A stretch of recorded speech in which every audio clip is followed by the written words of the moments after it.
Et pour tenter de comprendre ces hausses, Paul Rozelet-Chim, économiste, est notre invité. Monsieur Paul Rozelet-Chim, bonsoir, merci d'être avec nous. Alors, est-ce que la crise sanitaire explique à elle seule ces augmentations? Alors, en fait, il faut bien regarder les chiffres, les données qui nous sont données par les instituts. Il faut relativiser.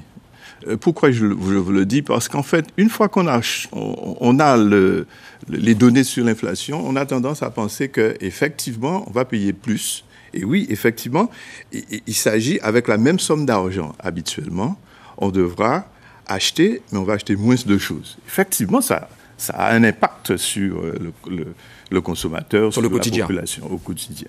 Bien, il faut regarder aussi dans l'environnement ce qui va se passer. L'année dernière, à la même époque, on avait une baisse. On avait un indice de la consommation, de prix à la consommation qui baissait.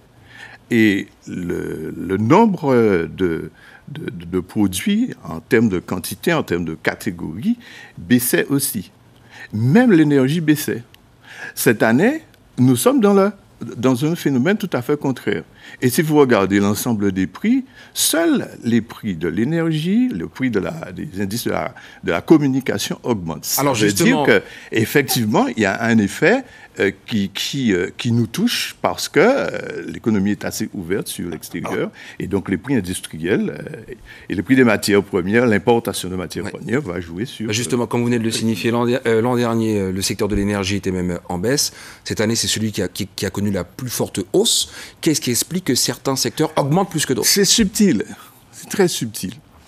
Il faut regarder le fait que lorsqu'on reçoit un choc, comme le choc du Covid, alors les consommateurs sont cloîtrés et donc ils ne dépensent pas.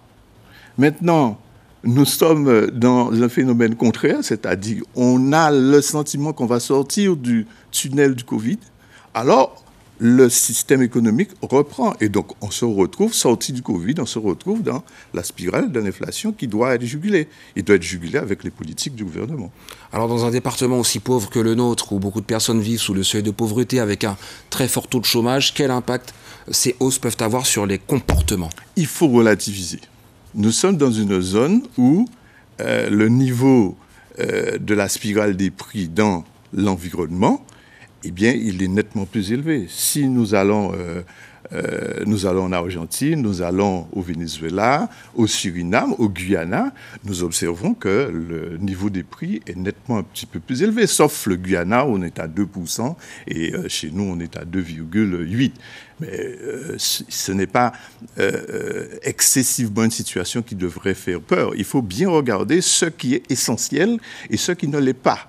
Et je pense que, d'après les données que nous observons et les études que nous voyons, il y a une stratégie de politique qui fait bien la part entre ce qui est essentiel et ce qui ne l'est pas. Parce que ce qui est essentiel permet l'équilibre économique, l'équilibre pour que les populations puissent vivre, et ce qui n'est pas essentiel, je ne suis pas en train de dire qu'il faut tout à fait mettre de côté ce qui n'est pas essentiel, mais on sait que la reprise du non-essentiel active le mouvement à la hausse des prix. Paul Rozelet-Chim, merci d'avoir répondu à nos questions. Merci.